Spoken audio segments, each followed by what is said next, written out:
maanta aan dhimanayna ilaahay baa qoray wallahi qofna hormarin qofna ay sidii u dhacay sanado badan ayay safafka hore ee dagaalka ku wajahayeen cadawga iyagoo og in geeridu tahay mid lama huraan ah oo geesigu dhiman doono maalin uun balse la aasaya isagoo sharfan oo shahiid ah in ku dhow 15 ruux oo isugu jira shacab iyo mas'uuliyiin shalay lagu dilay weerar argagixisadu ku soo xirtay qof naftii haliga ah ayay ku baxeen taliyihii qaybta 12aad ee ciidanka xoogga dalka General Cabdicasiis Cabdullaahi Cabdi Qooje taliyihii ciidanka danab ururka 16aad guutada 10aad gaashaan la Mukhtaar Cabdi Aadan Cabdulle duqii hore ee magaalada Gaalkacyo Puntland marxuun Maxamuud Yaasiin Tumey taliyihii ciidanka xasilinta caabud gaashaan la sare Axmed Maxamed Barraaf saraakiil kale iyo halyeeyadii u taagnaa nabadda xasilinta iyo horumarka gobolka Mudug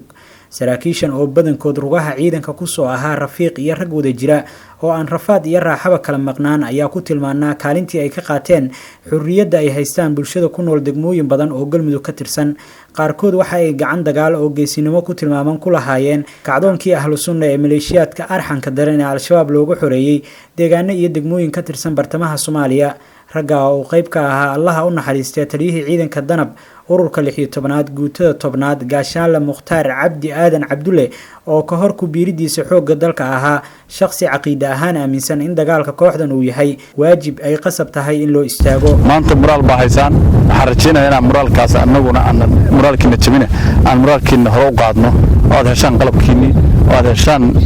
wax allaala wixii cadawga aad la hortagi lahaydeen dagaalka iyo dadaalka ay ku bixiyeen nabadda iyo xasiloonida waxaa barbar socday kaalintoodii dhismaha ciidanka commandosta danab galmudug oo raggii aasaasay ay ahaayeen saraakiishan dhowr sano oo taliya Qooje hoggaanka u hayay ciidanka danab galmudug ku xigeenna uu ahaa markaa gaashaan la Mukhtaar Cabdi Aadan ayay dawladdu u garatay in dalacsiin iyo boosas kale oo loo dhiibo la isugu daro 3 bishii 8aad 2019 ayuu taliska xoogga u magacaabay taliyaha qaybta 12aad General Qooje oo markaa ahaa gaashaan la sare waxa isla markaa darajada general u dalacsiiyay madaxweynaha Jamhuuriyadda Federaalka Soomaaliya Mudane Maxamed Cabdullaahi Farmaajo oo sida oo kale darajada gaashaan la u xiray taliya ku xigeenkiisii Mukhtaar Cabdi Aadan oo hoggaanka u qabtay ururka 16aad ee danab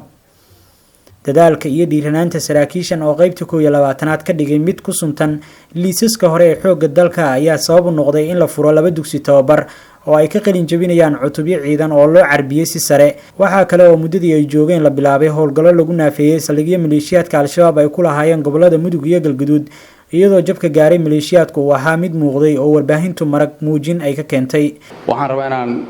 ka codsado maamulada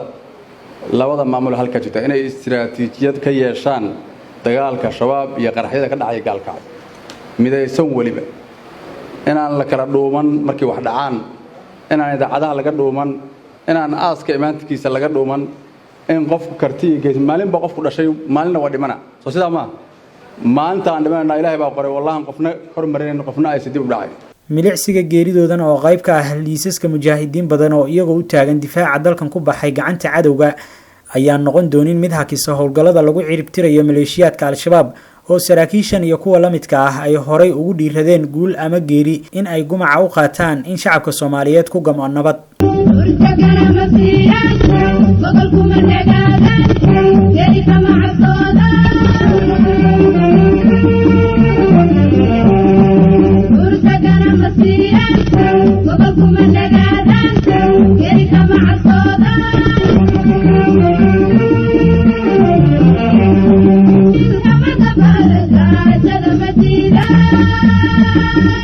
Abdullah Warsumaroble warbaahinta qaranka Dhuusamareeb